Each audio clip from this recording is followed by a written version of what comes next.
Hello, we're back today to talk about a Serbian sniper rifle, the Zastava M91. We had already seen its predecessor, the M76, a few years ago, and it was in some ways a response to the Soviet SVD, since at the time Yugoslavia had not received the technical information from the USSR to manufacture SVDs, which meant that Yugoslavia had to manufacture its own precision rifles. Zastava used the Kalashnikov mechanism to produce this rifle.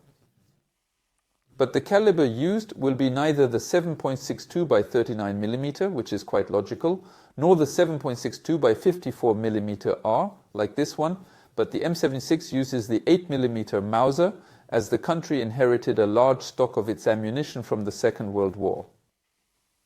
The result is the M76, and I invite you to watch the video on the subject to see the details of this weapon.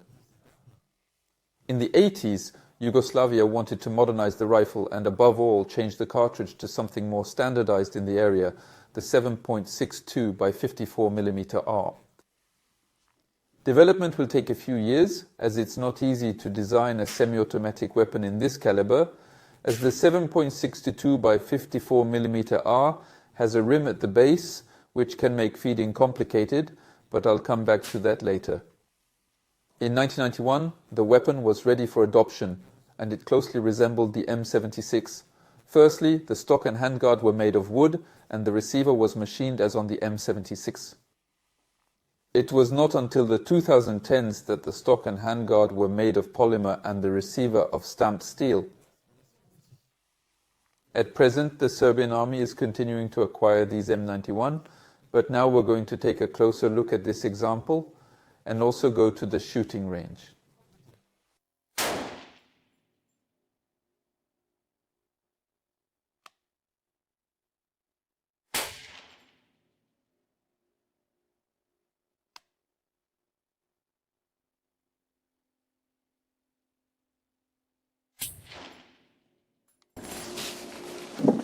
On this M91, you can see that there's a bolt hold open, but in fact the bolt hold is part of the magazine, so when I remove it, the bolt automatically moves forward again. In that case, I can't lock the bolt back unless I insert an empty magazine.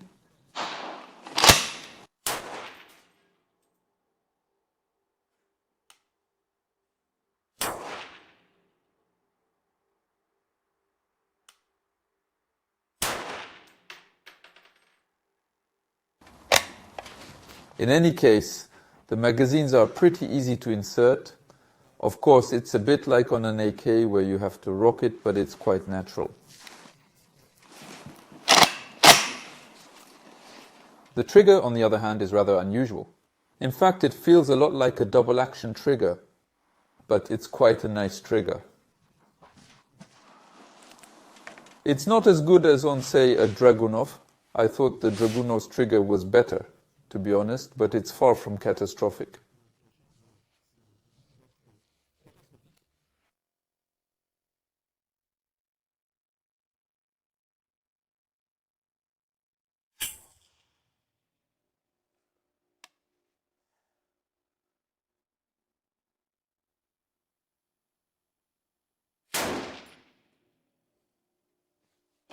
And the recoil, yes, it's a 7.62, but given that the rifle is quite heavy, it's not unpleasant at all, quite the contrary.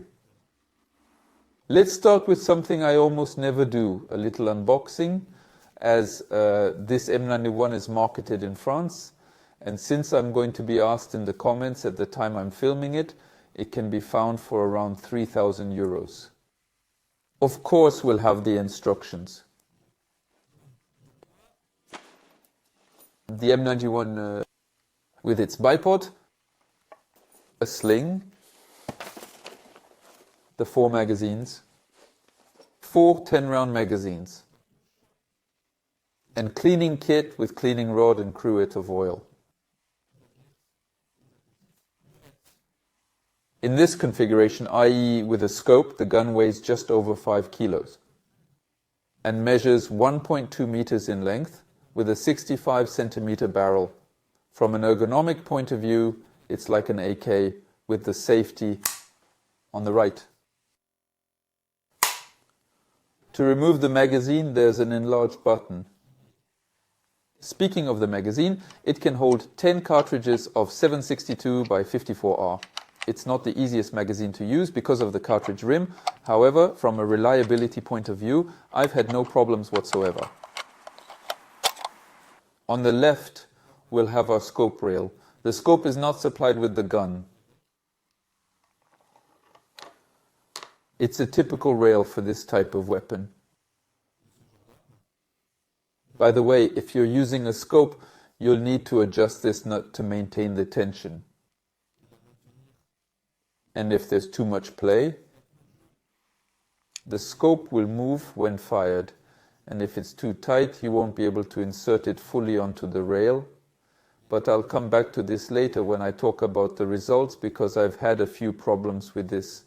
If you don't want to use the optics, you've got fairly standard sights with adjustable elevation up to 1,000 meters. And we also have night sights. We have a front sight that deploys here,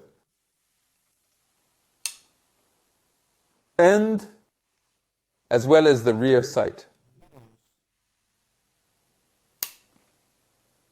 At the end of the barrel, there's a flash suppressor. You can see we've got some kind of thread here. This will serve for a sound suppressor. And underneath, we've got our bayonet lug. We also have a gas regulator, something that doesn't exist on its Romanian counterpart, the PSL. This gas regulator has 3 positions. The normal position is 2. Position 1 is for use in a hot environment. And position 3 is for use in a cold environment, or if the weapon is dirty, or for breaking in the weapon, because the instruction manual states that mode 3 should be used for the first 200 cartridges. Our polymer stock is fixed. We have a shock absorber, a little rubber textured at the back, which does its job very well and makes shooting quite pleasant. And there's a cheek rest that can be lowered if you want to use the classic sights, and you can use the sights if you look below the scope.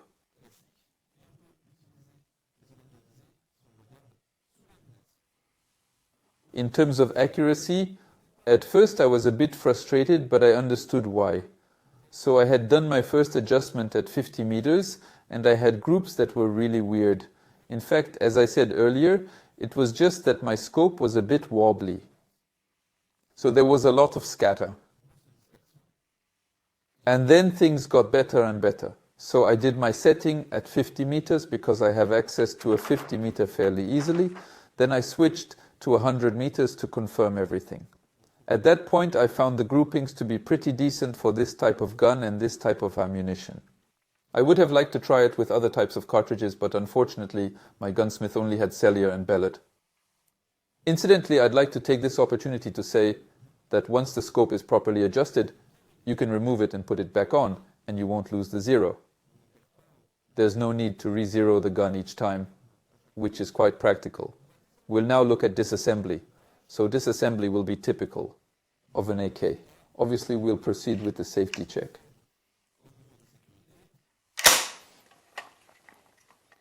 I'm going to start by removing the optic, which will allow me to make things a little easier. On the back, I've got a button I can press to remove the dust cover.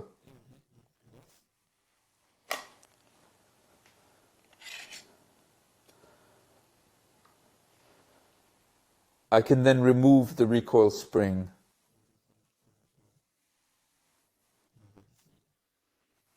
I press the end of the rod and remove it. And to remove the bolt assembly, it's very simple. I pull the bolt all the way back and lift the assembly. As you can see, it's like a larger AK. To remove the bolt head, I bring it back, rotate it, and remove it. So we have our piston at the front.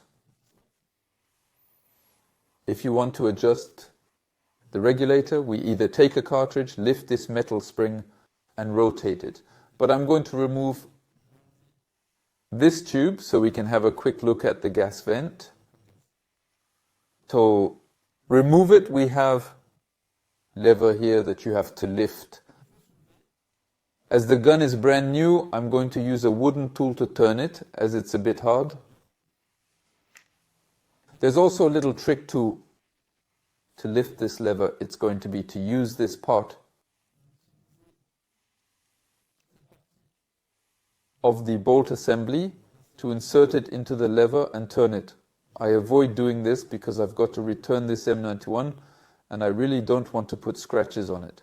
Once the lever is in this position, you can simply lift the tube. And for the gas regulator, you turn it and release it. You can see our 3 holes increasing in size according to the setting. I'd like to take this opportunity to point out that the SVD doesn't have the Kalashnikov mechanism and features a short stroke piston, whereas the M91 uses the long stroke piston typical of the AK. This also means that the mechanism is not necessarily the most conducive to accuracy. So here again, it's put into perspective the grouping you can have with yours. It's a precision weapon, but it's not a sniper's weapon, so you can't expect to put all the cartridges in the same hole either. Nonetheless, it's a sufficiently accurate weapon, as you've seen. Reassembly is straightforward. I take the regulator, put it back in its place. I take my tube, align it, set it so that the regulator is in position 2. I put it back in its place. I lower the lever. I take my bolt, the piston assembly. I put it all the way back. I rotate it so that it engages in the cam and move it forward again. I insert the bolt assembly with the piston forward into its tube. I put the assembly at the back and I can bring it forward.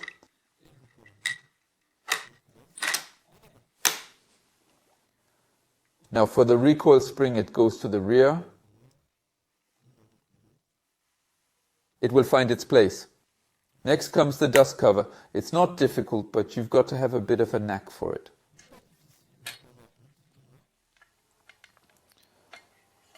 You can see a circular slot a little below this slot.